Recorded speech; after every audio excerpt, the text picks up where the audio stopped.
Assalamualaikum warahmatullahi wabarakatuh. Pertama-tama, marilah kita panjatkan puji dan syukur kehadiran Allah Subhanahu wa taala yang telah memberikan kita karunia dan rahmat hingga sampai saat ini. Dan tak lupa pula kita junjungkan atas kehadiran Nabi Muhammad SAW. Hari ini saya akan mempresentasikan tentang hal-hal yang dapat membatalkan syahadatin. Yang pertama, berbuat syirik.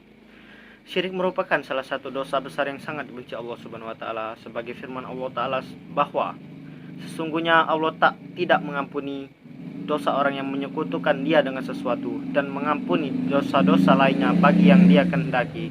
Quran surat An-Nisa ayat 116. Syirik terbagi atas dua macam, yaitu syirik besar dan syirik kecil, di mana syirik besar itu mengakui adanya Tuhan selain Allah Subhanahu wa taala.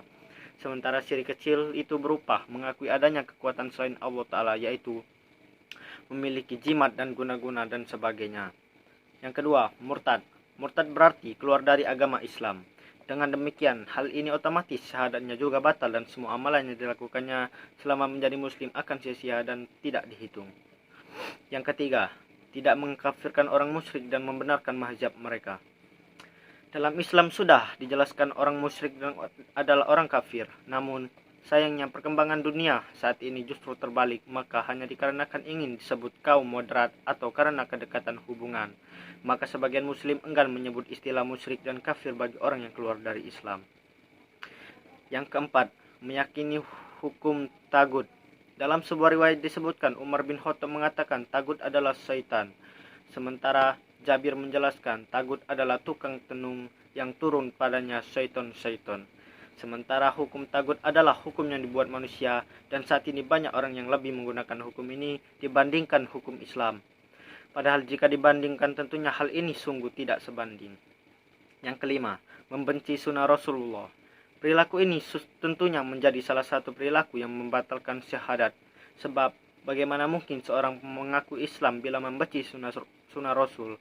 Oleh sebab itu, Allah Subhanahu wa taala pun menghapus pahala dari setiap amal kebaikan yang telah diperbuatnya.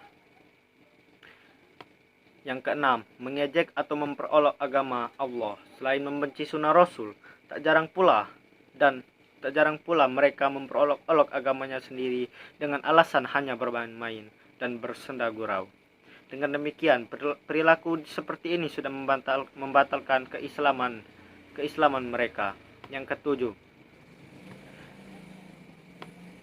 mempelajari dan mengamalkan ilmu sihir. Selain berbuat syirik, perilaku ini juga merupakan salah satu perilaku yang dibenci Allah Subhanahu wa taala, sehingga meskipun dengan alasan apapun, jika seorang muslim melakukannya, maka perbuatannya ini telah membatalkan keislamannya. Yang kedelapan, membantu orang kafir memerangi kaum muslim. Dalam sebuah riwayat disebutkan Rasulullah bersikap keras terhadap kaum kafir dan lembut terhadap muslimin. Namun sayangnya sebagian kaum muslimin ada yang menjadi duri dalam daging, di mana mereka hidup dan mengaku sebagai seorang muslim, namun amalannya digunakan untuk memusuhi saudara-saudara seiman. Yang kesembilan, meyakini bahwa diperbolehkan keluar dari syariat Allah. Perilaku ini juga salah satu penyebab batalnya syahadat seorang muslim. Bahkan saat ini kelompok yang seperti ini semakin hari semakin meningkat jumlahnya, di mana mereka adalah orang-orang yang hobi mengotak-atik agama Allah menurut selera akal mereka. Yang ke-10, tidak mau mempelajari dan mengamalkan agama. Sebagaimana kita ketahui, syarat seorang muslim sejati adalah melaksanakan ajaran Allah sesuai Al-Quran sunnahnya. Namun, dikarenakan kesombongannya, mereka melakukan rekayasa akal dengan cara menyelewengkan pesan Allah dalam Al-Quran dan sunnahnya.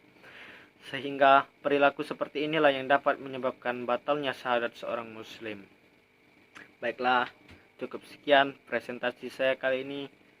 Lebih dan kurang saya mohon maaf, dan saya akhiri. Wabillahi taufiq wal hidayah. Wassalamualaikum warahmatullahi wabarakatuh.